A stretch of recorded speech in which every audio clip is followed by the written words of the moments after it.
Peace. This is a meat and potato sorcery production starring myself, the Water Alchemist, and today's topic for the occult family is the lies they tell, the truth about demons.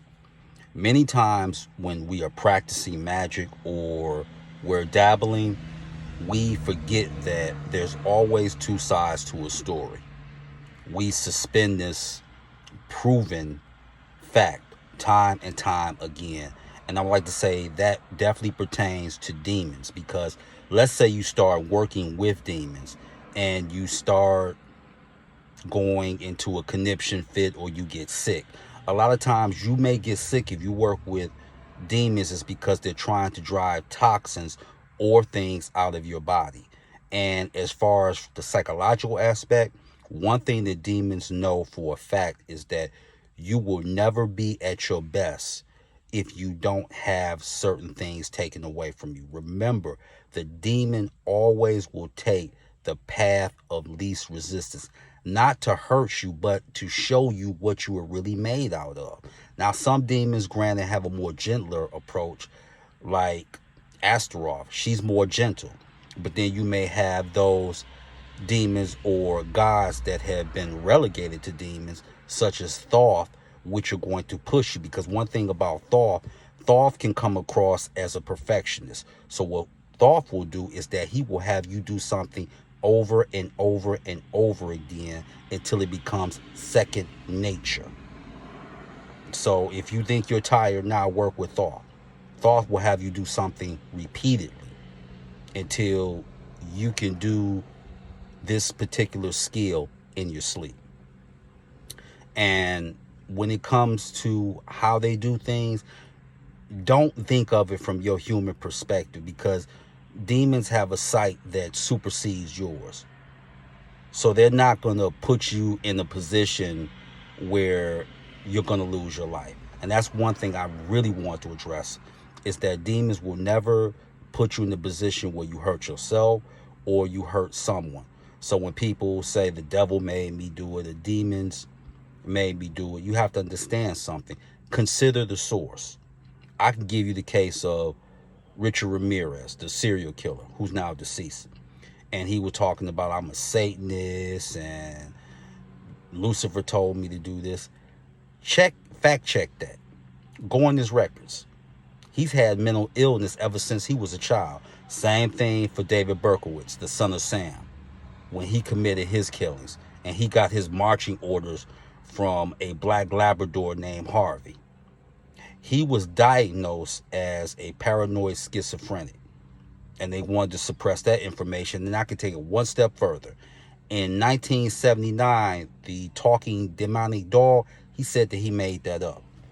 He now goes by the name of Son of Hope. Still incarcerated, by the way. So I'm saying is that any particular philosophy, whether it be nationalism, whether it be the Abrahamic religions, or if you're dealing with sorcery and magic, they're going to attract mentally unstable people. That's always going to get left out. So that's something that, put it in your so-called ideological pipe and smoke it.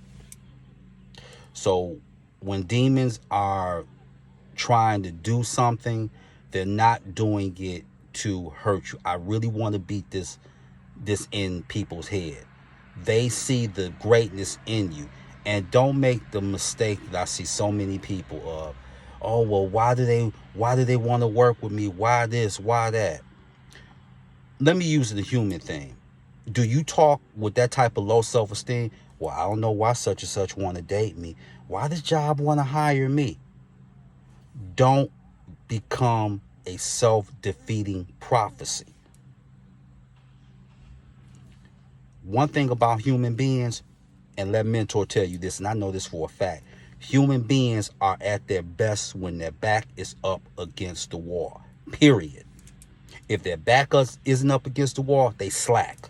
They take their time. But when someone say you have to do this, your back is up against the wall, the clock is ticking, that's when they demonstrate their best. And I want to say that the prejudices and the fears, that just don't extend to those who subscribe to religion. This can go to the metaphysical community when they tell you to stay away from demons. Read Modern Magic by Donald Michael Craig. He offers a caveat about dealing with demons. So does Franz Barton, Initiation to Hermetics. But when you're dealing with demons, you are dealing with those who were gods before they were vilified. And then again, they can make some things happen, like addressing those fears that I spoke about. Let's say you have a fear of public speaking and you got to take a speech class at the community college or the university. It's one of your prerequisites. Work with Ronoff, but Ronoff is going to put you in a position where you always are going to have to speak. But that's good because then you can get a Roget's thesaurus and you can work on expounding your vocabulary. And the more you speak, what happens? Two things. You become more proficient and you become more confident. Let's say if you have a fear of being homeless, okay, let's say you end up homeless and then you get housing or Section 8 or you move with somebody. Because remember, demons will take people out of your life, but they will give you people that will help you as well. So they're not going to take one thing away and not give you something else. That's not how it works. And then, okay, you were homeless and now you're back on your feet and you're doing good. So certain things don't scare you. Why? Because you've been at the top and you know how it is to be at the bottom. So that fear has left you now. You've transcended that. So those are things that you need to know. And this goes even with the so-called conscious community.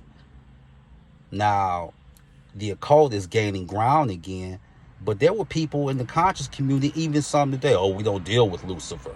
We deal with African spirituality. And I have no problem with the ATRs. But what makes you think that people who are African spirits, you think that they haven't crossed paths with Odin or Lucifer? You think they haven't? Trust me, I know for a fact that they have. Or they were discouraging the Necronomicon.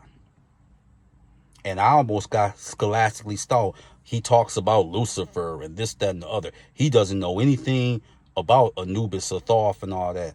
Funny. Anubis is my patron god. And I've worked with Thoth. And that's not all. So the whole thing is, when lies are being told about demons, always consider the source.